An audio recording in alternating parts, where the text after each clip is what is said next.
Beragam cara dilakukan untuk memperingati hari ulang tahun ke-76 Bayangkara. Salah satunya dengan menarik kendaraan water cannon yang dilakukan Kepolisian Resort Pagar Alam Sumatera Selatan Kamis 23 Juni 2022 petang. Lomba menarik kendaraan water cannon diikuti oleh sekitar 29 kelompok yang masing-masing tim terdiri dari 10 orang. Para peserta merupakan anggota Polri, masyarakat umum, organisasi, instansi, dan juga komunitas waria. Lomba dilakukan dengan mengikat tambang pada kendaraan water cannon, kemudian tambang tersebut ditarik oleh tiap anggota hingga bergerak sejauh sekitar 25 meter.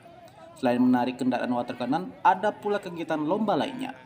Kapolres Pagar Alam AKBP Arif Harsono mengatakan semua lomba dilakukan secara beregu dengan mengutamakan unsur kekompakan antar anggota tim. Peserta 29 tim.